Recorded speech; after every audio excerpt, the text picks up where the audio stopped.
सबको जय मसीह की एक और बार सिटी लाइट ऑनलाइन वर्शिप में हम आपको स्वागत करते हैं। आइए हमारे आंखों को बंद करते सिरों को झुकाते हुए हम प्रार्थना करें। आज के समय के लिए परमेश्वर से हम धन्यवाद कहें, प्रार्थना करेंगे कि परमेश्वर आपकी उपस्थिति हमारे साथ रहे। आराधना के द्वारा परमेश्वर और वचनों के द्वारा परमेश्वर आपकी उपस्थिति हमको महसूस होने दो। हालेलुया। धन्यवाद करते कि परमेश्वर इस समय के लिए जब हमारे जीवन में दिया है परमेश्वर, खास तौर से आज की इस समय पर परमेश्वर आपकी उपस्थिति हमको महसूस करने दो।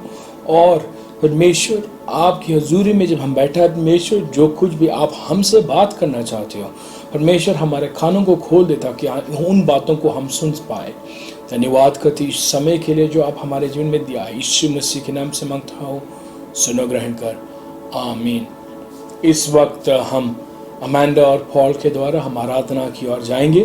मैं विनती करूंगा कि आप सब मिलके उनके साथ साथ आप भी परमेश्वर को आराधना करें अपने भवनों में। आइए हम परमेश्वर को आराधना करें। तू ही है वो जो मुझको चुराता, तू ही है वो जो मुझको संभालता। देखता हूँ मैं जब तेरे क्रूस की ओर, तू ही है वो जो मुझको बचाता। तू ही है वो जो मुझको छुड़ाता, तू ही है वो जो मुझको संभालता। तू ही है वो जो मुझको छुड़ाता, तू ही है वो जो मुझको संभालता। देखता हूँ मैं जब तेरे क्रूस की ओर, तू ही है वो जो मुझको बचाता। मैं आजाद हूँ, मैं आजाद तेरे लहू से हुआ हूँ। मैं आजाद हूँ, मैं आजाद तेरे लहू से हुआ हूँ। तू ही है वो जो मुझको उठाता, तू ही है वो जो मुझको चलाता। देखता हूँ मैं जब तेरे क्रूस की ओर, तू ही है वो जो मुझको दौड़ाता। मैं आजाद हूँ, मैं आजाद तेरे लहू से हुआ हूँ। मैं आजाद हूँ, मैं आजाद तेरे लहू से हुआ हूँ। टूटे सारे बंधन आजाद मैं हुआ हूँ। मैं आजाद तेरे लहू से हुआ हूँ। विश्वास से गाइए, टूटे सारे बंधन आजाद मैं हुआ हूँ। मैं आजाद तेरे लहू से हुआ हूँ। हम आजाद हुए, टूटे सारे बंधन आजाद हम हुए हैं। मैं आजाद तेरे लहू से हुआ हूँ। मैं आजाद हूँ, मैं आजाद तेरे लहू से हुआ हूँ। यस, मैं आजाद हूँ, मैं आजाद तेरे लहू से हुआ हूँ। मैं आजाद तेरे लहू से हुआ हूँ। यस, मैं आजाद तेरे लहू से हुआ हूँ। जी प्रभु, हम आपके लहू से ही आज़ाद हुए हैं प्रभु। और आज हम हम आज आपकी स्तुति इसलिए गा पा रहे हैं प्रभु, क्योंकि आपने हमें आज़ाद किया है प्रभु। इसलिए हम गाते हैं कि आपकी स्तुति हो, आपकी आराधना हो।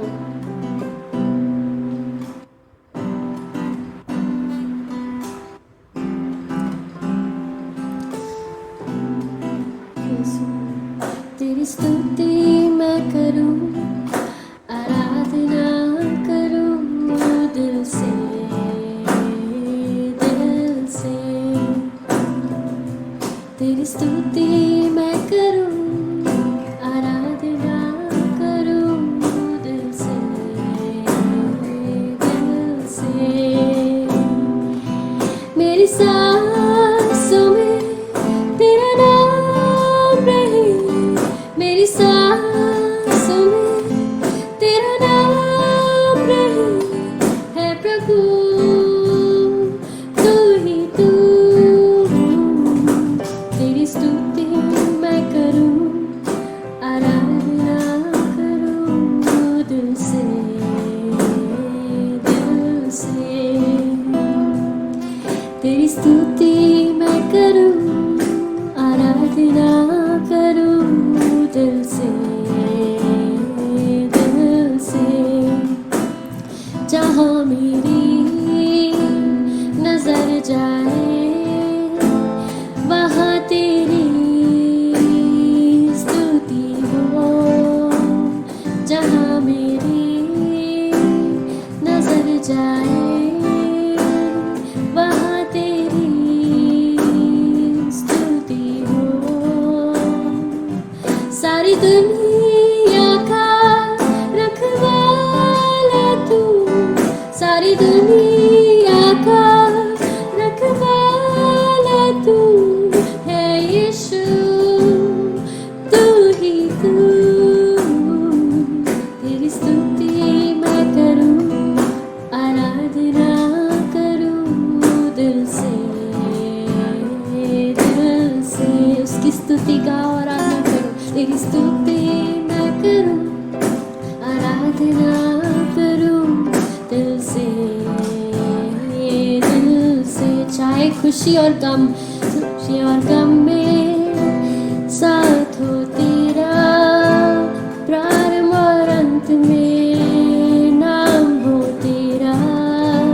खुशी और गम में साथ हो तेरा, प्रारंभ और अंत में नाम हो तेरा। मेरे जीवन का सहारा तू, मेरे जीवन का सहारा तू है प्रभु, तू ही तू। तेरी स्तुति मैं करूं, आराधना करूं दिल से, दिल से। तेरी स्तुति मैं करूं, आराधना करूं दिल से, दिल से, दिल से, दिल से, दिल से, दिल से। जी प्रभु, हम आपकी आराधना करते हैं।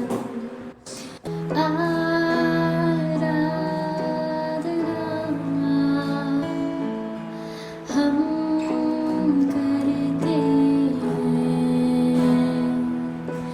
पूरे दिल और मन से, तेरी महिमा गाते हैं। आराधना, आराधना हम करते हैं, हम करते हैं पूरे दिल से गाओ, पूरे दिल और मन से तेरी महिमा गाते हैं। और हम कहते हैं, दिल से कहते हैं, और हम कहते हैं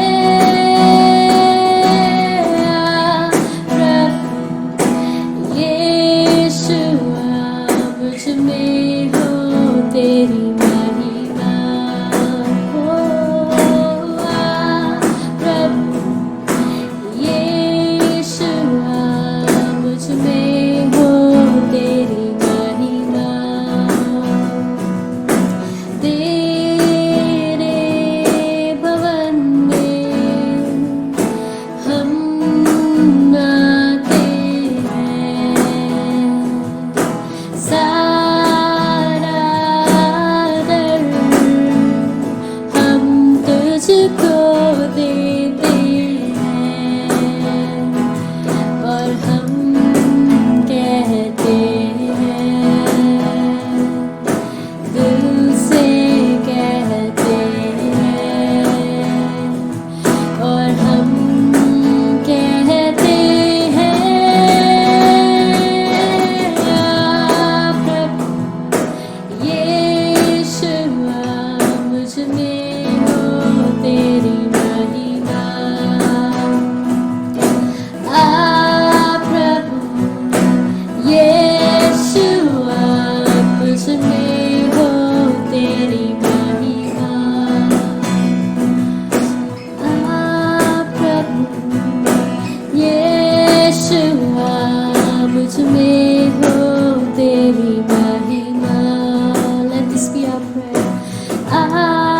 प्रभु यीशुआ मुझ में हो तेरी महिमा, मुझ में हो तेरी महिमा। Thank you, Jesus.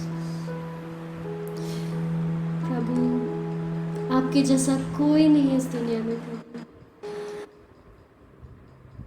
हम जहाँ चाहे कहाँ भी ढूंढ ले प्रभु, आपकी तरह कोई नहीं मिलेगा हमें। आपने हमारे लिए अपनी जान दे दी प्रभु। Thank you, Lord. Thank you, Jesus. तुम सा कोई नहीं, तुम सा कहीं नहीं, अब है पूरा यकीन, तुम सा कहीं नहीं, तुम सा कोई नहीं, तुम सा कोई नहीं, तुम सा कहीं नहीं, अब है पूरा यकीन, तुम सा कोई नहीं। यीशु मसीह हो महिमा तेरी, गाए आसमान, गाए ज़मीन, तुम सा कोई नहीं, तुम सा कहीं नहीं, अब है पूरा यकीन, तुम सा कोई नहीं। उसकी तरह चाहे आप कहीं पे भी ढूंढो, उसकी तरह कोई नहीं मिलेगा, कहीं भी नहीं मिलेगा। अंधेरों में तू रोशनी है, तू ही मंजिल, तू रास्ता भी है। अंधेरों में तू रोशनी है, तू ही मंजिल, तू रास्ता भी है। तेरे जहाँ कुछ कमी है, तेरा ही नाम जिंदगी है। हालेलुया,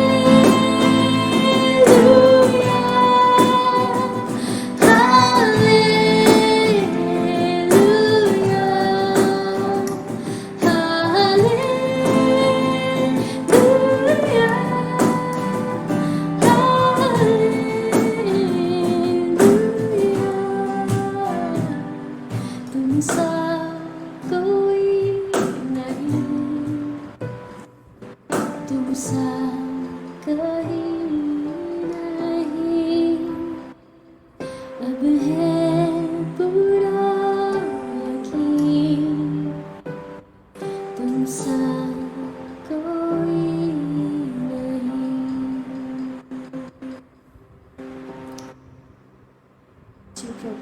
आपके जैसा कोई नहीं प्रभु।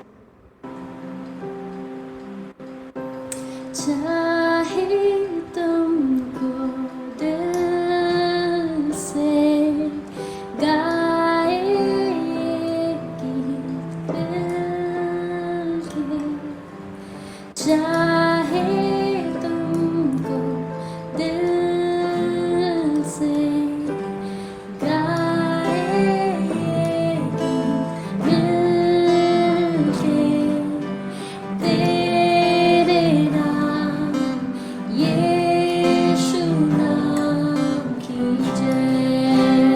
चाहे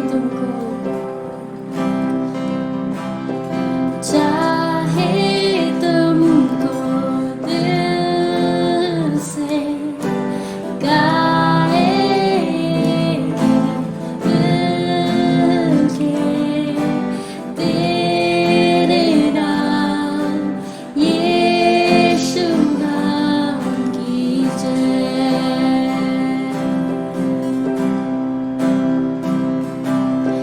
जिस नाम में है जिंदगी, वो नाम है यीशु मसीह। जिस नाम में है बंदगी, वो नाम है यीशु मसीह। यीशु नाम, यीशु नाम, यीशु नाम, यीशु नाम, यीशु नाम, यीशु नाम की जय हो। यीशु नाम, यीशु नाम, यीशु नाम, यीशु नाम, यीशु नाम, यीशु नाम की जय। चाहे तुमको दिल से गाएगी मिल के, तेरे नाम यीशु नाम की जय। हाथ उठा के गाओ। जिस नाम में है जिंदगी, वो नाम है यीशु मसीह। जिस नाम में है बंदगी, वो नाम है यीशु मसीह। यीशु नाम, यीशु नाम, यीशु नाम, यीशु नाम, यीशु नाम, यीशु नाम की जय। यीशु नाम, यीशु नाम, यीशु नाम, यीशु नाम, यीशु नाम, यीशु नाम की जय। यीशु नाम में मिलती है क्षमा, यीशु नाम में मिलती है शिफा। यीशु नाम में मिलती है कृपा। यीशु नाम में करुणा दया। यीशु नाम, यीशु नाम, यीशु नाम, यीशु नाम, यीशु नाम, यीशु नाम, यीशु नाम, यीशु नाम, यीशु नाम, यीशु नाम की जय। यीशु नाम, यीशु नाम, यीशु नाम, यीशु नाम, यीशु नाम, यीशु नाम की जय।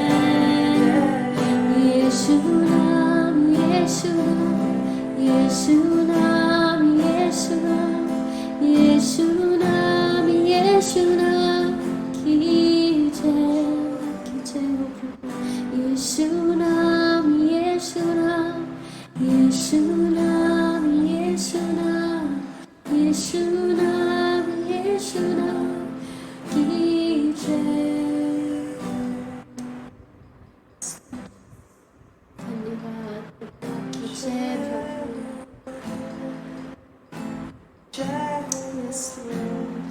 आपको दिल से चाहते हैं प्रभु। हम गाते हैं कि आपको ही जय हो प्रभु, आपकी जय प्रभु। आप ही के नाम से हमें क्षमा मिलती है, हमें शक्ति मिलती है, हमें शांति मिलती है, हमें कृपा मिलती है, हमें शिफा मिलती है प्रभु, हमें चंगाई मिलती है सिर्फ आपके नाम से, और किसी नाम से नहीं। हम प्रार्थना करते हैं कि यहाँ इस समय जो भी किसी भी परेशानी में हो प्रभु, आप उन्हें आशीष देना प्रभु, आप उन्हें शिफा देना, आप उन्हें छुटकारा देना प्रभु। वो आपके नाम की जय हो प्रभु। हम सब ये मांगते हैं प्रभु यीशु मसीह के नाम से, आमीन। Praise the Lord. मैं विश्वास करता हूँ कि परमेश्वर को उपस्थिति आपने अपने घरों में महसूस करने के लिए अवसर मिला है। अब परमेश्वर की वचन से जाने से पहले बच्चे कुछ आयतों बताएंगे। मत्ती 11 से 20वीं अध्याय तक उन आयतों में, उन अध्यायों में से वो लोग कुछ आयतें सीखेंगे ये पूरा महीना, और उन आयतों में से एक एक आयत हर हफ्ता वो लोग बताएंगे हमारे लिए। आइए हम बच्चों से उनकी आयत सुने। Come to me, all you who labor and are heavy laden, and I will give you rest. Matthew 11:28. People can be forgiven for every sin they do, and people can be forgiven for every bad thing they say. But if anyone speaks against the Holy Spirit, he will not be forgiven. Matthew 12 verse 31. Matthew chapter 19 verses 40. Jesus said, "Let the little children come to me. Do not let them go away, for the kingdom of heaven belongs to such as these." Matthew chapter 19 verses 14. Matthew chapter 11 verses 28. Come to me, all you who are tired and carrying heavy loads. I will give you rest. Matthew chapter 11 verses 28. Honor your father and mother, and he who speaks evil of father or mother is to be put to death. Matthew 15 verse 4. Matthew 12 verse 36. But I tell you that every careless word people speak, they shall give an accounting for it in the day of judgment. Come to me, all you who are struggling hard and carrying heavy loads, and I will give you rest. Matthew 11 verse 28. For my yoke is easy and my burden is light. Matthew 11 verse 30. धन्यवाद बच्चे उन आयतों के लिए। मैं विश्वास करता हूँ परमेश्वर आप सबसे बात किया उन आयतों के द्वारा, और परमेश्वर की वचन के द्वारा आपको आशीष मिला है। आज के मनन के लिए हम देखेंगे मरकुस 5 का 21 to 43। ये होगा हमारा मेन पैसेज जिससे हम वचन से मनन करेंगे। साथ ही साथ हम खोलेंगे लूक का 8 की 40 to 56, लूक 8 40 to 56, और मत्ती 9 की 18 से 26, मैथ्यू 9 18 to 26। ये 3 भाग हम कोशिश करें एक साथ मिलके पढ़ने के लिए। और ये 3 भागों में हम एक चीज हम देखते हैं, चंगाई। और वहां पे हम देखते हैं कि परमेश्वर 2 लोगों को चंगा करता है। नया नियम में जब भी हम परमेश्वर के बारे में, यीशु मसीह के बारे में हम जब देखते हैं, हम देखते हैं कि यीशु मसीह अलग अलग लोगों को चंगा करते थे। लेकिन जब भी यीशु मसीह कोई व्यक्ति को चंगा करते थे, वो इसलिए करते थे क्योंकि उनका बीमारी को देखकर, उनका परेशानी को देखकर परमेश्वर के दिल में एक तरस आता है। परमेश्वर उनके बारे में बहुत सोच के, बहुत तरस खा के उनको चंगा करते थे।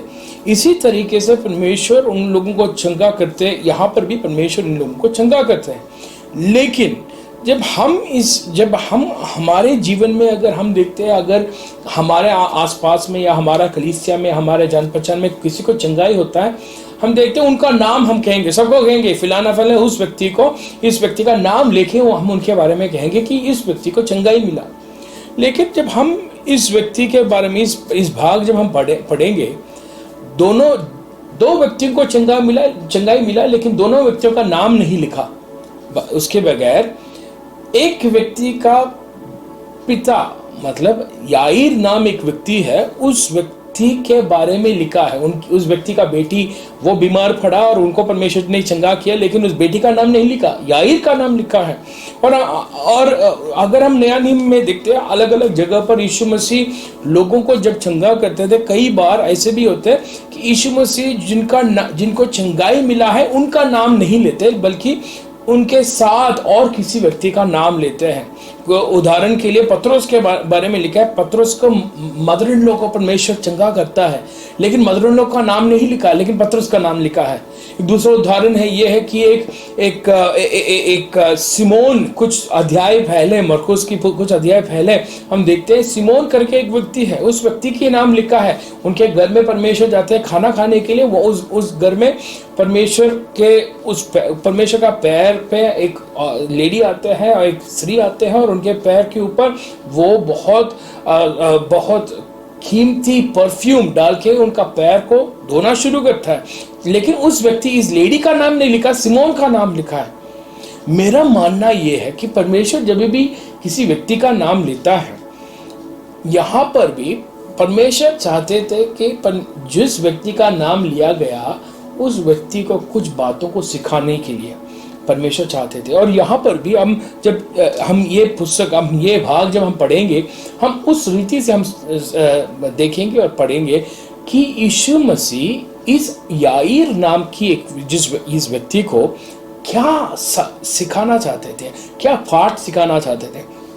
तो आइए हम आज का मनन के लिए, जब हम मरकुस 5 से लेके मरकुस 5 की 21 से और जब हम पढ़ेंगे, हम कोशिश करेंगे कि परमेश्वर याईर नाम की व्यक्ति को क्या बातों को सिखाना चाहते थे।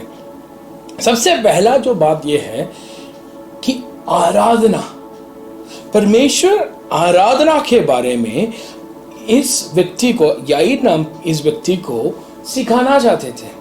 अब पुराना नियम और नया नियम के बारे में अगर हम देखें, पुराना नियम और नया नियम हमारा आज की ज़माने से बहुत अलग रीति से वो लोग सोचते थे आराधना के बारे में।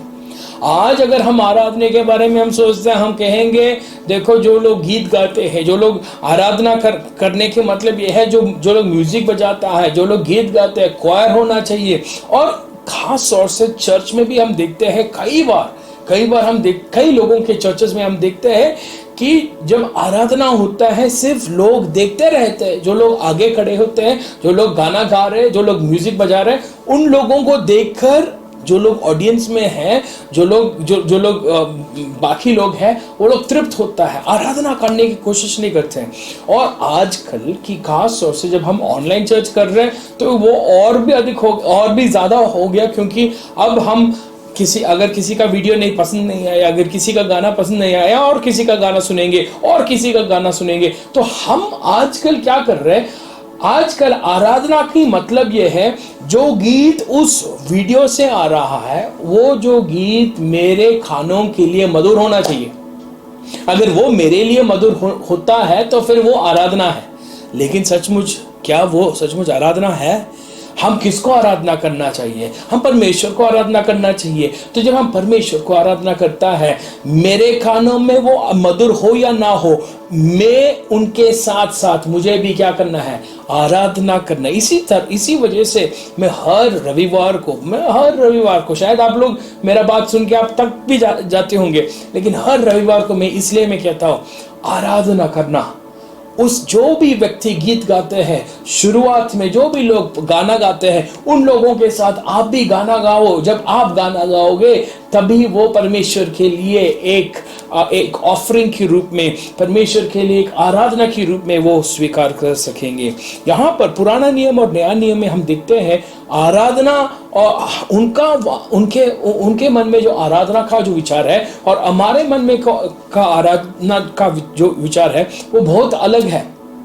क्योंकि पुराना नियम में और नया नियम में आराधना शब्द प्रोस्क्यूनियो करके एक शब्द इस्तेमाल किया गया है, और ओल्ड टेस्टामेंट पुराना नियम में हितपायल और शाखा शब्द इस्तेमाल किया है आराधना के लिए। ये तीनों शब्द की मतलब ये है कि हमारा शारीरिक शरीर से, हमारा शारीरिक रीति से हम जिस व्यक्ति को आराधना करते हैं उस व्यक्ति को हम शारीरिक रीति से हम कुछ करके दिखाता है। खास तौर से हम हमारा कमर से हम उनको झुक के हम उनको आराधना दिखाते हैं, हम उनको आराधना करता है। सो पुराना नियम में और नया नियम में उनके मन में ये सोच है, आराधना की मतलब झुकना, आराधना की मतलब हमारा शरीर के द्वारा हम कुछ उनको करके उनका परमेश्वर को या जिस व्यक्ति को हम आराधना करते हैं उनको दिखाए। लेकिन यहाँ पे जब हम देखते हैं मरकुस की 5 की याईर के बारे में जब हम देखते हैं, वहाँ पे उसका 22वीं आयत में लिखा है, याईर यीशु मसीह के पास आबाखे आते हैं और उसके पावों पे यीशु मसीह के पावों में वो गिर पड़ता है। और ये जो इस स्त्री के बारे में भी यही लिखा है, ये स्त्री के बारे में भी ये लिखा है कि यीशु मसीह जब उनको पुकारता है वो तुरंत यीशु मसीह के सामने वो यीशु मसीह के सामने आके झुकते हैं और यीशु मसीह को आराधना करता है। तो यहाँ पर हम देखते हैं आराधना के बारे में बहुत, ये दोनों व्यक्ति, याईर जो व्यक्ति है और ये जो स्त्री है, ये दोनों व्यक्ति यीशु मसीह को आराधना करता है। यहाँ पे लिखा है कि याईर कौन है? याईर एक, उसका 22वीं आयत में लिखा है, याईर आराधनालय के सरदारों में एक है।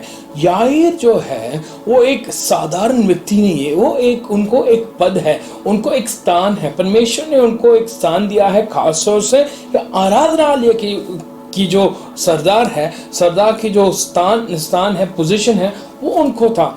लेकिन जब वो परमेश्वर के पास आके परमेश्वर के सामने गिर जाता है, वो मांग रहा है, परमेश्वर यीशु मसीह आओ आप मेरा बेटी को चंगा करने के लिए, जब वो पुकारता है, यीशु मसीह उनके साथ साथ चलते हैं, तब शायद उनके मन में ये भी आया होगा, क्योंकि मैं आराधनालय की सरदार हूँ, क्योंकि मुझे बहुत ज़्यादा धन है, क्योंकि मुझे एक पोजीशन है, मैं परमेश्वर को आराधना करते हैं, इस वजह से परमेश्वर यीशु मसीह मेरे साथ आ रहा है। लेकिन जब हम आगे पढ़ेंगे, इस स्त्री के बारे में भी यही बात लिखा है। यीशु मसीह इस स्त्री के बारे में वहाँ पे लिखा है, ये स्त्री जो है वो काफ़ी सालों से, 12 साल से वो बीमार था। 12 साल से एक बीमारी की वजह से वो यीशु मसीह के पास आते हैं और वो उनके मन में ये कह के आते थे कि अगर मैं उनको छूऊंगा, अगर उनके कपड़े को मैं छूऊंगा तो मुझे चंगाई मिलेगा। वो सोच के साथ वो यीशु मसीह के पास आया और यीशु मसीह की एक वस्त्र पर छुआ और उनको चंगाई मिला। और जब उन्होंने भी आराधना करना शुरू किया, यीशु मसीह ने क्या करता है, यीशु मसीह वहाँ पे क्या करता है, यीशु मसीह वहाँ पे रुक जाता है। उनका आराधना स्वीकार करने के लिए भी यीशु मसीह रुक जाता है। हमें समझना चाहते हैं, हमें समझना चाहिए, एक बहुत ज़रूरी बात हमको समझना चाहिए। यीशु मसीह को आराधना करना की मतलब ये है, चाहे आप ऊंचे स्थान में हो, नीचे स्थान में हो, चाहे आप बहुत अमीर हो या चाहे आप गरीब हो, चाहे आप बहुत पढ़े लिखे हो या चाहे पढ़े लिखे नहीं हो, चाहे आपके जीवन में कोई भी अवसर से आप चले जा रहे होगा, लेकिन एक बात हमको याद रखना चाहिए, हमारा जिस अवस्था से हम गुजरते हैं, जिस परेशानी से हम गुजरते हैं, जिस परिस्थिति से हम गुजरता है, चाहे कुछ भी हमारे जीवन में हो, जब हम यीशु मसीह को आराधना करता है, याईर को ये सबक सीखने के लिए मिला, याईर को ये बात सीखने के लिए मिला, चाहे कोई भी व्यक्ति यीशु मसीह को आराधना करने के लिए तैयार हो जाए, यीशु मसीह उनको और उनकी आराधना के लिए एक जवाब देगा। हालेलुया। आज जब आप मेरे आवाज सुन रहे हो, मैं आपको याद दिलाना चाहता हूँ, आपका आराधना, अगर आप परमेश्वर यीशु मसीह को आराधना करोगे तो आपको भी परमेश्वर रुकेंगे, आपके लिए भी परमेश्वर रुकेंगे, आपका आराधना के लिए भी परमेश्वर जवाब देंगे। चाहे आप सोचेंगे कि मेरे अंदर कोई भी वस्तु नहीं है जिससे परमेश्वर मेरे लिए रुकेंगे, मुझसे बात करेंगे, लेकिन कि परमेश्वर कहते अगर आराधना देने के लिए अगर आप तैयार हो तो, आराधना देने के लिए अगर आप तैयार हो तो मैं आपके लिए रुकूंगा, मैं आपका नाम पूछूंगा, मैं आपको, और परमेश्वर आपको और भी कार्य आपके जीवन में करेंगे। हालेलुया। दूसरी बात हमें यही आराधना के बारे में जब हम देखते हैं, हमें समझना चाहिए ये जो याईर जो व्यक्ति है वो आराधनालय की जो स्वामी है या आराधनालय के सरदार में से एक है। आराधनालय के सरदार की मतलब उन समयों में फरीसी लोग और सदूकी लोग और बाकी जो प्रधान लोग हैं, जो मंदिर की जो प्रधान लोग हैं, सिनेगोग्स का जो आराधनालय की जो प्रधान लोग हैं, वो सारे यीशु मसीह की विरोध में था, क्योंकि वो इस विषय से विरोध में था, इस विषय से यीशु मसीह के खिलाफ इसलिए था क्योंकि वो चाहते थे कि यीशु मसीह अपने आप को परमेश्वर समझते थे, और इस विषय के द्वारा वो लोग बहुत परेशान में था। और जब याईर व्यक्ति जो है, याईर जो इस सरदार जो आए परमेश्वर के सामने, जब वो सिर झुक के वो परमेश्वर के सामने झुकते हैं, वो परमेश्वर यीशु मसीह को आराधना दे रहा है। वो उनको कोई मायने नहीं रखा कि बाकी मेरे दोस्त लोग मेरे साथ आएगा, बाकी लोग क्या सोचेंगे, ये अगर मैं यीशु मसीह के सामने मेरा सिरों को झुकाएंगे, मेरे सिर को झुकाएंगे तो क्या होगा, मेरा भविष्य क्या होगा, मेरे जो स्थान में आराधनालय के जो सरदार का जो स्थान है वो उसके साथ क्या होगा, कुछ नहीं सोचा। परमेश्वर के लिए, परमेश्वर के सामने वो आराधना करना शुरू किया, यीशु मसीह को अंगीकार करना शुरू किया, क्योंकि उनको बहुत बड़ा जरूरत है। कई बार हम क्या करते हैं, हमारे जीवन में बहुत सारे हम जरूरत के साथ हम परमेश्वर के पास आते हैं, लेकिन आने के बाद हम क्या करते हैं, हम कहते हैं नहीं, हम अगर यीशु मसीह को आराधना करेंगे तो, अगर मैं यीशु मसीह को प्रभु मानेंगे तो बाकी लोग क्या सोचेंगे, इस सोच के साथ हम यीशु मसीह के पास नहीं आते। लेकिन मैं आपको बताना चाहता हूं, अगर आप यीशु मसीह के पास आते हैं और आप जिस तरह आपके दोस्तों की वजह से आप अगर यीशु मसीह को आराधना करने के लिए तैयार नहीं होगा तो आपको क्या मिलेगा, आपको कुछ नहीं मिलेगा।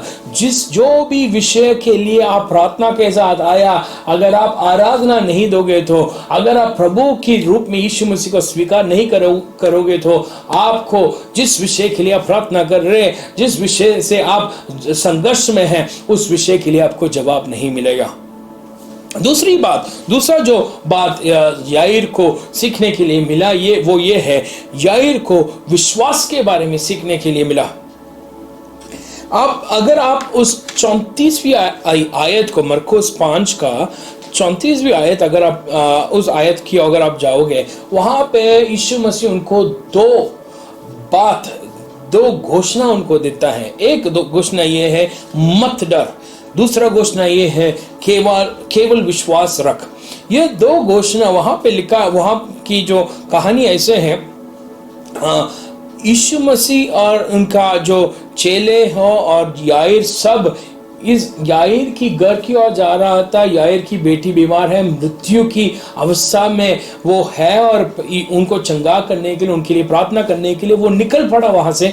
बीच रास्ते में ये जो स्त्री है वो आते हैं प्रार्थना करने, वो परमेश्वर यीशु मसीह से उनको चंगाई प्राप्त करता है, और यीशु मसीह उनके साथ बातचीत करना शुरू होते। इतने में याईर की घर से कुछ लोग आते हैं और याईर को कहते हैं, याईर देखो आपका बेटी मर चुका है। तो परमेश्वर यीशु मसीह को, उसका 35वीं आयत में लिखा है कि आप गुरु को क्यों दुख देता हो, यीशु मसीह को छोड़ो, यीशु मसीह उनको अपना काम के लिए चले जाने दो।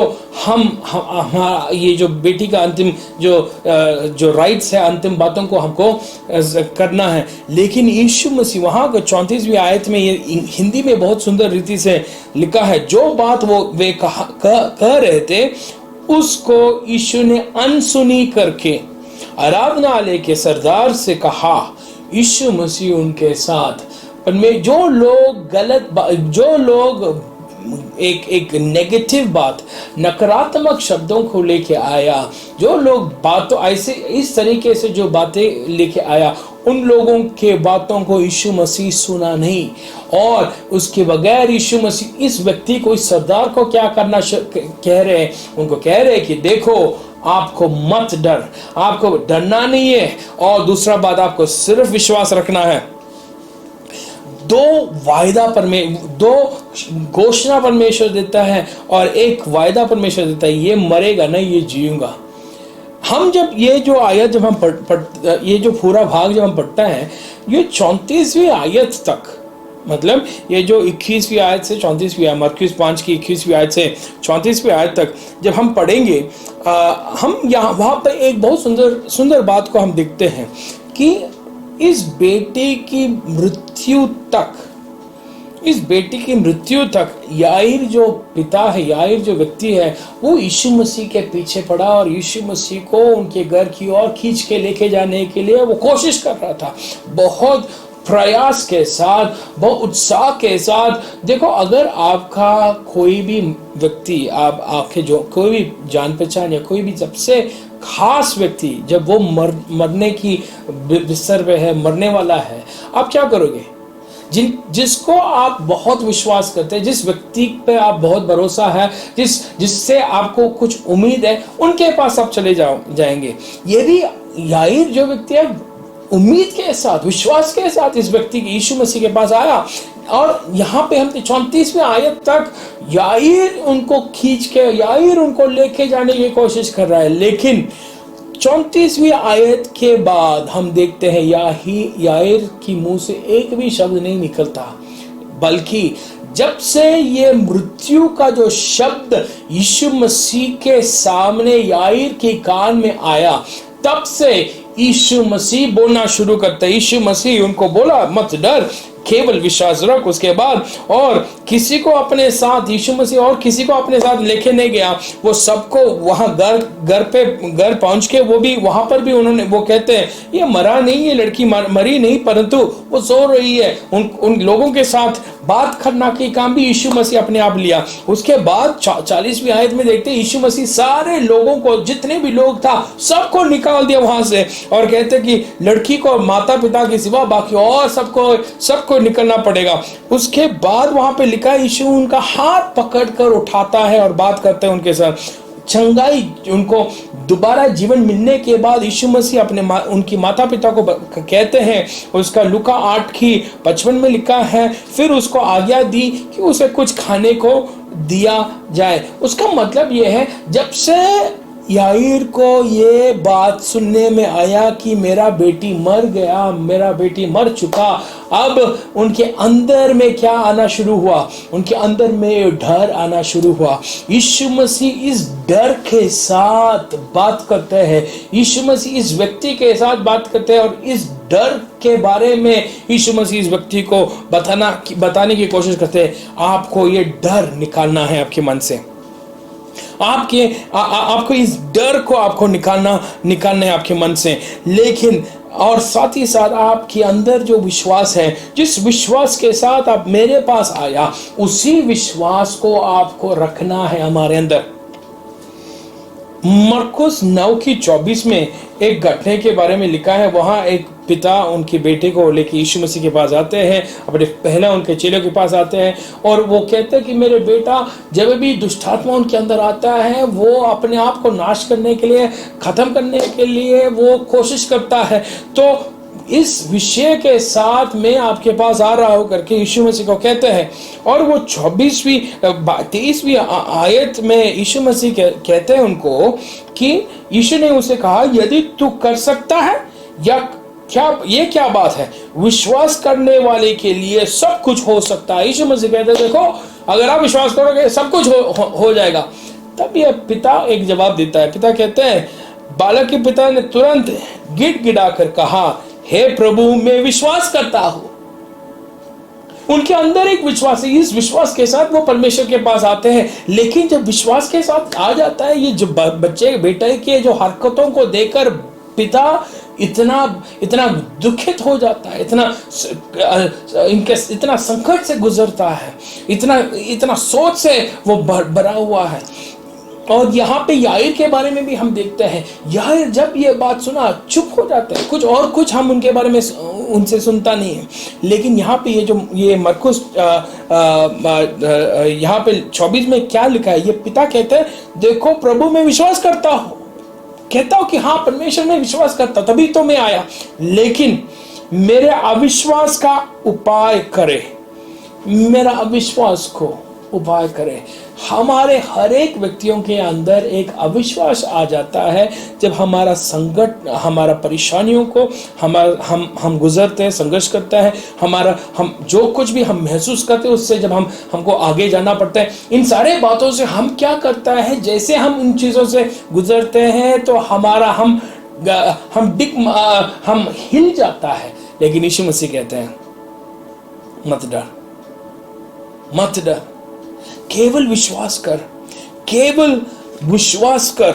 वहां पे लिखा, ये विश्वास के बारे में जब यीशु मसीह कहते हैं, यीशु मसीह ये इस तरीके से तुलना करता है, आपका विश्वास किस तरह होना चाहिए? एक राई की दाना की समान होना चाहिए आपका विश्वास। मतलब ये यीशु मसीह देखो, कोई भी सामान इस्तेमाल कर सकते हैं। एक पत्थर लेके जो भी चीज बाहर पड़ा है, जो भी जिसमें भी जान नहीं है, उनमें से सबसे छोटा सामान लेके वो दिखा सकते, देखो इस पत्थर के समय जितना छोटा है उतना आपको विश्वास होना चाहिए। नहीं, यीशु मसीह किस तरीके से विश्वास को किस तरीके से तुलना करता है? एक राई की दाना की मतलब क्या है? वो उसका साइज की मायने नहीं रखता है, बल्कि क्या रखता है? उसके अंदर जीवन है। इस राई के दाने के अंदर एक जीवन है, और ये जो जीवन है सही जगह पर जब हम डालते हैं, सही पानी सब कुछ जब उनको मिल जाता है, ये राई की दाना क्या हो जाएगा? जिसमें से एक छोटा सा एक पौधा निकलेंगे, ये पौधा एक बहुत बड़ा पेड़ बन जाएंगे। तो हम परमेश्वर यीशु मसीह हमको, याईर को भी एक बात सिखाना चाहते हैं। देखो, आपका विश्वास चाहे जितना भी छोटा हो, और आप जो कुछ भी आप सुनते जा रहे हैं, आने इन दिनों में खास तौर से हम बहुत चीजों को हम सुनते हैं, बहुत चीज यहाँ फिलाना, वहां पर इस जगह पर ऐसे हुआ, उस जगह पर ऐसे हुआ, इस जगह पे ये होने वाला है, कोविड की वजह से इतने लोग मर चुका है। ये सारे बात जब हम सुनता है, हमारे अंदर हमको एक बात याद रखना चाहिए, याईर की तरह हम भी निकल पड़ा था यीशु मसीह के पास। विश्वास के साथ हम निकल पड़ा। जब हम विश्वास के साथ निकल पड़ा, और ये जब हम ये सारे बात सुन रहा है, आपका नौकरी चले जाएंगे, आपका पढ़ाई खत्म हो जाएगा, आपका ये होगा वो होगा, ये सारे बात जब हम सुन रहा है, और सारे बात ये भी कहेंगे कि आपको ऐसे होने वाला है, तो परमेश्वर यीशु मसीह को छोड़ो, आपका ऐसे होने वाला यीशु मसीह को छोड़ो, उनको क्यों दुख पहुंचा रहे हैं, उनको क्यों क्लेश दे रहे हैं, उनके पीछे क्यों जा रहा है। लेकिन हमें क्या करना है? हमें क्या कहना है? विश्वास के साथ मैंने शुरू किया, विश्वास के साथ मैंने पहला कदम उठाया, विश्वास के साथ मैंने कदम उठाते उठाते मैं यीशु मसीह के पास आया, और अब विश्वास के साथ एक एक कदम यीशु मसीह के साथ मैं चल रहा हूं। लेकिन अब जब ये सारे बात मैं सुन रहा हूं, अब मैं चुप हो जाऊंगा। अब मैं क्या करूंगा? यीशु मसीह को जो भी कार्य करना है वो यीशु मसीह के साथ यीशु मसीह को करना चाहिए। वो ये जो याईर है उसके बाद चुप रहते हैं, लेकिन यीशु मसीह को अपना घर तक पहुंचाता है। यीशु मसीह ने जो कुछ भी आज्ञा देता है उसके अनुसार आज्ञाओं को पालन करते हैं। यीशु मसीह कहते हैं सब लोगों को बाहर निकालो, सब लोगों को बाहर निकालो। यीशु मसीह कहते हैं आप माता पिता सिर्फ मेरे साथ आना है कमरे के अंदर, वो उस कमरे के अंदर यीशु मसीह के साथ चले गया। यीशु मसीह को रास्ता भी उन्होंने दिखाया। तो मतलब विश्वास के साथ जब हमको बहुत बुरा परिस्थिति से जब हमें गुजरना पड़ता है, हमें सिर्फ एक ही चीज को हमें याद रखना है, चुप होके जो कुछ भी आप कहो, परमेश्वर यीशु उन आपके साथ साथ में चलना चाहता हूं। वहां हम बहुत एक सुंदर बात याईर को सीखने के लिए मिला। जब हमारे चारों तरफ बुरी खबरें हम सुनते हैं, उन खबरों के अनुसार हमें चलना नहीं है, बल्कि हमें क्या करना है? हमें मत डरना नहीं है और विश्वास रखना है। हमें इन बातों को अनसुनी करके हमको आगे चलना है।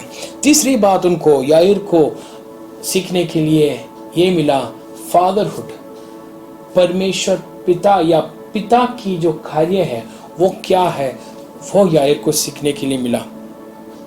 ये अगर आप ये जो पुस्तक मरकुस 5वीं अध्याय की अगर आप जाओगे, या लूका 8वें अध्याय की अगर आप जाओगे, इन दोनों जगह पर हम एक चीज बहुत सुंदर से देख सकते हैं।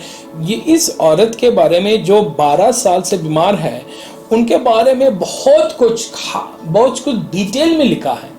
सबसे पहले लिखा है कि देखो कितना साल, वो वहां पे लिखा है 12 साल से वो इस बीमारी से वो गुजर रहा था। दूसरी बात ये लिखा कि वो इतना सब माल 26वीं आयत में सब माल करने पर भी कुछ लाभ ना उठाए, मतलब इतना खर्च उन्होंने करना पड़ा। तीसरी बात ये लिखा है कि वो अकेलापन महसूस करना पड़ा।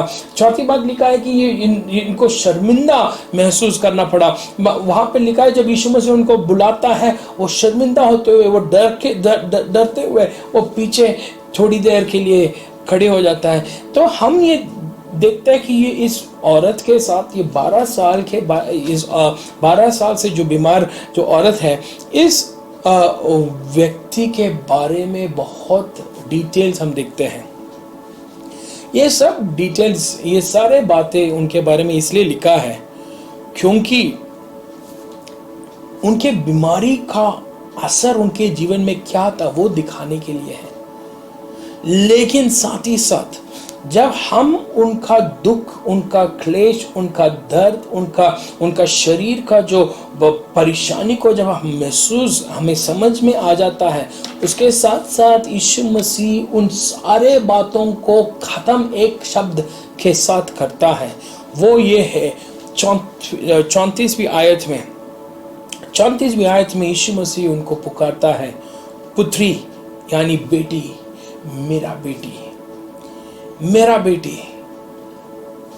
परमेश्वर याईर के सामने इस लेडी को, इस स्त्री को बेटी करके पुकारता है। अगर जब हम आगे जब 41 या 41वीं आयत जब हम पढ़ता है, ये याईर का जो बेटी है, याईर का जो बेटी, अगर हम शुरुआत उसकी उस 21वीं आयत में अगर हम जाएंगे, वहां पे हम याईर उनको यीशु मसीह को किस तरीके से अपनी बेटी को परिचय करता है, मेरा बेटी है, मेरा बेटी बीमार है करके वो उनका बेटी का परिचय करता है। लेकिन जब यीशु मसीह 41वीं आयत में 41 वर्स में जब हम जाते हैं, वहां पे यीशु मसीह इस बेटी को देखकर यीशु मसीह बेटी नहीं कहते हैं। यीशु मसीह वहां पे लिखा है, यीशु मसीह हाथ पकड़कर उससे कहा तलिता कुमी, जिसका अर्थ यह है कि है लड़की। यीशु मसीह उनका उम्र के अनुसार उनको लड़की बोलता है। इस याईर को उस समय एक बहुत सुंदर बात समझने के लिए परमेश्वर ने मौका दिया।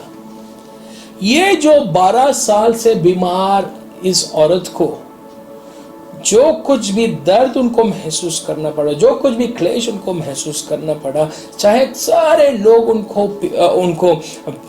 उनको अलग किया होगा, लेकिन वो मेरा बेटी है। जिस तरह ये जो बेटी, ये जो आपकी 12 साल की जो बेटी है, आपको वहां पे उसका जो लूका की 8वीं अध्याय में 42वीं आयत में लिखा, 8 के 42 में लिखा है, ये जो लड़की है उनका एकलौती बेटी थी, एकलौती बेटी या एकलौती बेटी थे। जिस तरह परमेश्वर को दिखाना चाहते हैं, देखो बेटा, देखो याईर, जिस तरह आपका बेटी, आपका एकलौती बेटी आपके लिए बहुत खास और बहुत कीमती है, बहुत कीमत से भरा हुआ है, इसी तरह मेरे लिए ये जो बेटी है वो मेरे लिए बहुत बहुत महत्वपूर्ण है। ये आपको एक क्षण के लिए आप सोच के देखना, 12 साल पहले याईर की घर में, उनके घर में एक बेटी पैदा हुआ। बेटी पैदा होते हुए वो बहुत खुश होते हुए वो सबको मिठाई भेजा होगा, सबके साथ सेलिब्रेट किया होगा, आनंदित हो गया होगा, बहुत कुछ उनके घर में सेलिब्रेशंस हुआ, आनंदित हुआ, बहुत सारे बातें, बहुत सारे मिठाई बांटा होगा। लेकिन वो एक आराधनालय के सरदार होने की वजह से घर से वो आराधनालय में आया और आराधनालय के सरदार होने की वजह से इस स्त्री के विषय उनके सामने लेके आया और कहने लगे, देखो ये जो स्त्री है इनको ये इस तरीके से उनको एक बीमारी है। और उस जमाने में अगर इस तरीके से एक बीमारी है, लहू का अगर आपको एक बीमारी है, आपको कोई सिनेगोग यानी आराधनालय में प्रवेश करने के लिए अवसर नहीं है। आपको कोई भी कार्य करने के लिए, परमेश्वर के सामने हजूर सबके साथ आराधना करने के लिए आपको परमिशन नहीं है, आ नहीं सकते आप। तो उस वक्त उनको भी शायद इस लेडी को के बारे में लोग उनको आके बताया होगा कि देखो ऐसे एक लेडी है, वो इस तरीके से उनको वो बीमारी से वो गुजर रहा है, क्या करना है।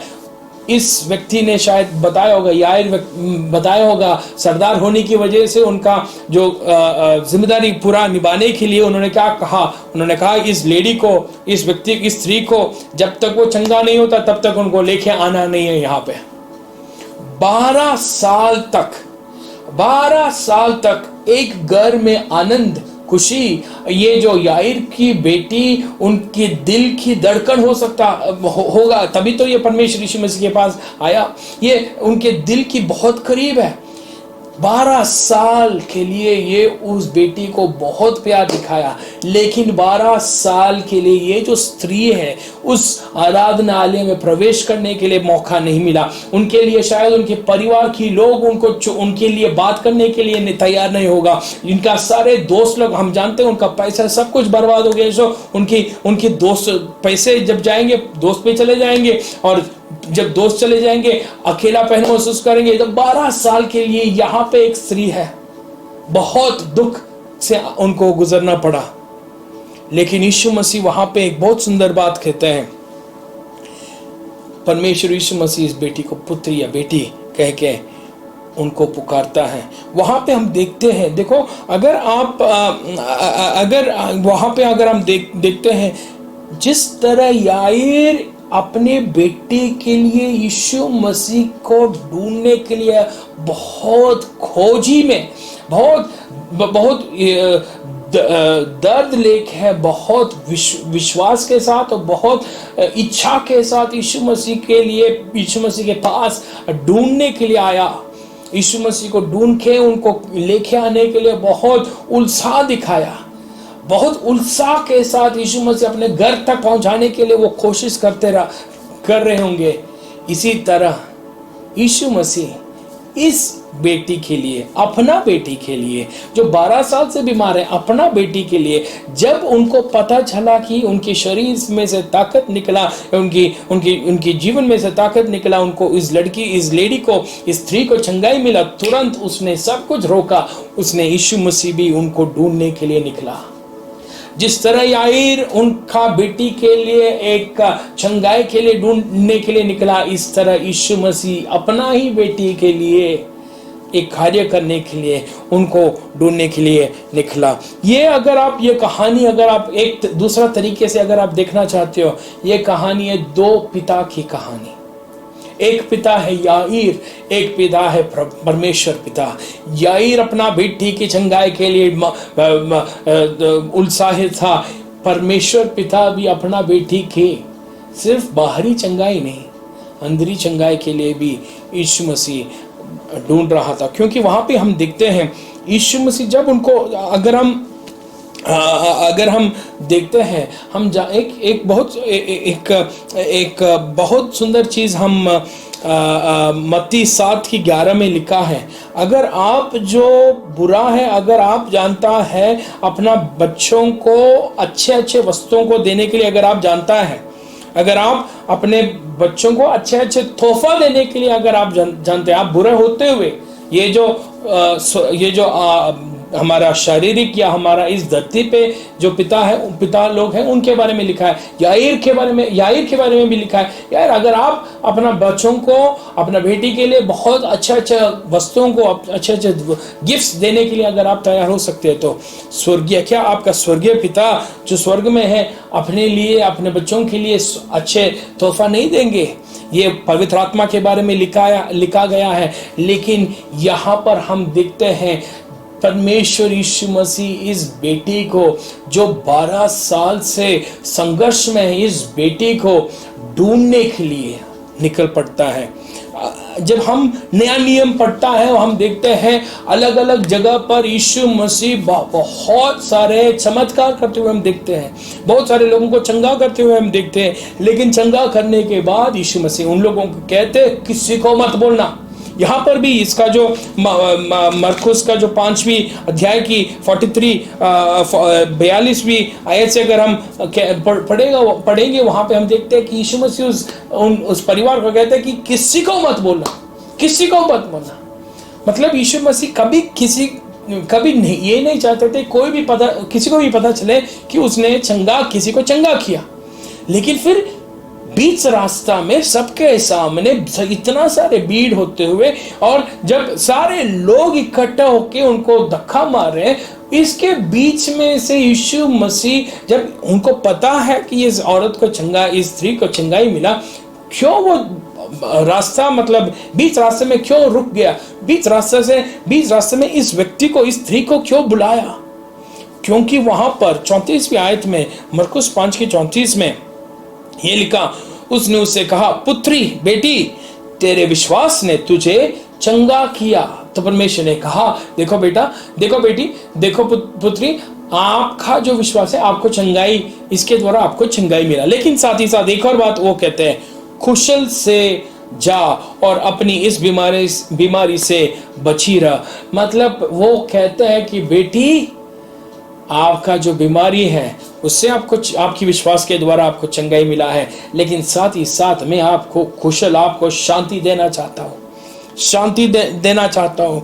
परमेश्वर इस व्यक्ति को, इस स्त्री को सबके सामने जब बेटी करके और जब उनको अपना ही संतान कह के जब पुकारता है, ये याईर भी उनके साथ खड़ा है, यीशु मसीह के साथ खड़ा है। और वो उस औरत को देखकर उन्होंने पहचान लिया होगा कि 12 साल पहले मैं इसी लेडी को, इसी स्त्री को मैंने आराधनालय से बाहर निकाला था, क्योंकि उनकी बीमारी की वजह से। तो उनके अंदर एक बहुत बड़ा सोच आया होगा। लेकिन साथ ही साथ यीशु मसीह सबके सामने वो उस स्त्री को अपना पिता के बारे में समझाने के लिए कोशिश कर रहा था। वो अपना अनाथ जो सोच और अनाथ की एक फीलिंग जो है, उस विचार को हटाने के लिए एक शब्द इस्तेमाल करके यीशु मसीह ने कोशिश किया। यीशु मसीह वहां पे लिखा है, यीशु मसीह उनको ये नहीं उनको सिर्फ उनको चंगाई देने के लिए नहीं चाहते थे, बल्कि यीशु मसीह उनको अपना रिश्ता के बारे में समझाने की कोशिश, उस स्त्री को समझाने की कोशिश कर रहा था। जो 12 साल से उनको जीवन में शांति नहीं है, 12 साल से जो कुशल अवस्था उनको नहीं मिला, उस 12 साल से सोचिए, अगर वो जो स्त्री है सिर्फ यीशु मसीह की वस्त्र छू के वो चले गया होगा तो क्या होगा? उनको चंगाई मिल जाता है, चंगाई मिलके वो जा सकते हैं। लेकिन शारीरिक चंगाई से बढ़कर यीशु मसीह क्या चाहते थे? इस ऑर्फन को, इस बच्ची को अपना अपना पिता के बारे में, इस ऑर्फन को अपना पिता के बारे में एक जानकारी यीशु मसीह दिया वहां पे। हम सोचिए, अगला दिन याईर को अपना बेटी वापस मिला, इस स्त्री को अपना चंगाई वापस मिला। अगला दिन गवाही के लिए आराधनालय में दोनों आया, याईर भी आया, ये स्त्री भी आया। याईर खड़े होके कहेंगे कि देखो मेरा बेटी, मैं मृत्यु तक मैंने जाते हुए मैंने देखा, वो मर भी गया, लेकिन यीशु मसीह ने उनको चंगा किया और इस वजह से मुझे मेरा बेटी वापस मिला। 12 साल की उम्र में वो खत्म होने वाला था, लेकिन यीशु मसीह मेरा बेटी को चंगा किया। हालेलुया, प्रेज द लॉर्ड कह के वो परमेश्वर को स्तुति करेंगे। लेकिन उसके बाद ये लेडी आएंगे, खड़े होंगे, ये स्त्री खड़े होंगे और ये अपना गवाही कहेंगे। ये कहेंगे, देखो 12 साल से आप सब जानते हैं आराधनालय में प्रवेश करने के लिए मुझे मौका नहीं था, आराधना करने के लिए मुझे परमिशन, मुझे अनुमति नहीं था। लेकिन कल यीशु मसीह करके एक प्रभु, यीशु मसीह करके एक व्यक्ति आया और वो परमेश्वर पिता के साथ मुझे वापस जुड़ाया। परमेश्वर पिता के बारे में मुझे एक और बार बताया और पिता का जो संतान, पिता का जो बेटी है करके मुझे याद दिलाया। आज मुझे सिर्फ झंडा ही नहीं मिला, मुझे मेरा पिता वापस मिला है। जब हमने शुरू किया था, हमने ये देखा ये याईर को क्या क्या सीखने के लिए, इस दुर्घटना, इस घटने की वजह से क्या क्या उनको सीखने के लिए मिला। उनको आराधना के बारे में, विश्वास के बारे में और परमेश्वर का फादरहुड के बारे में उनको सीखने के लिए मिला। लेकिन याईर की जगह पर हम अपना नाम लिखें, क्या हमको आज सीखने के लिए क्या मिला? क्या हमारा आराधना में हम परमेश्वर को सचमुच हम आराधना कर रहा है? हमारा शरीर के थ्रू, हमारा पूरा तन मन धन से क्या हम परमेश्वर को आराधना कर रहा है? कई बार हम परमेश्वर को कहते हम गीत गाएंगे, लेकिन हमारा शरीर के साथ, हमारा धन के साथ, हमारा मन के साथ हम यीशु मसीह को आराधना नहीं करेंगे। कई बार हम सोचते नहीं, हम परमेश्वर यीशु मसीह को इस तरीके से आराधना करेंगे। मेरा विश्वास के बारे में वो वहां पे लिखा, विश्वास के द्वारा वो हमको सीखने के लिए मिला। हमारा विश्वास हटल जाता है, हमारे विश्वास में हम गिर जाता है। लेकिन यीशु मसीह कहते हैं नहीं, ऐसा नहीं होना चाहिए। हमें क्या करना है? हमें विश्वास के साथ आगे बढ़ना है।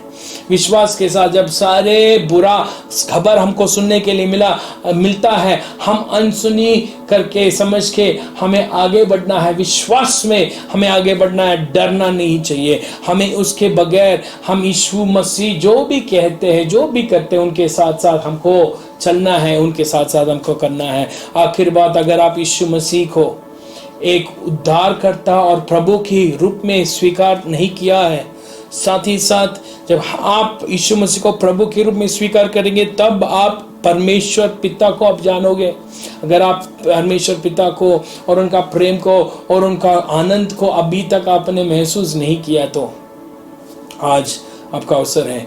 एक क्षण के लिए आपकी आंखों को बंद करें और आप सब मिलकर प्रार्थना करें। पिता परमेश्वर, धन्यवाद करते हैं इस समय के लिए।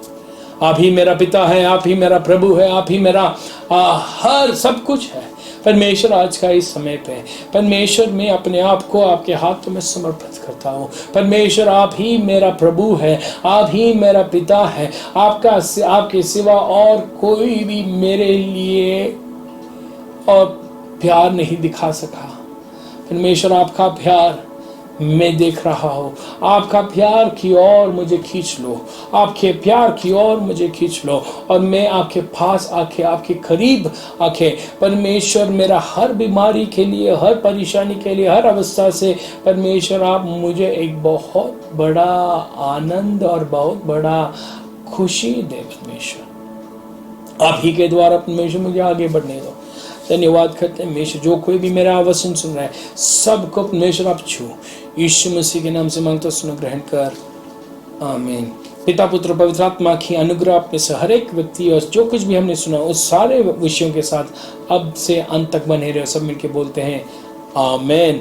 अगर आपने प्रार्थना किया और आपको इससे और ज़्यादा जानकारी आप चाहते हो, कृपया दिया गया हुआ नंबर पे आप फ़ोन करना या व्हाट्सएप करना या ईमेल कर सकते हैं। इसके द्वारा हम आपके साथ बात कर पाएंगे। परमेश्वर आप सबको आशीर्वाद करेगा। God bless you.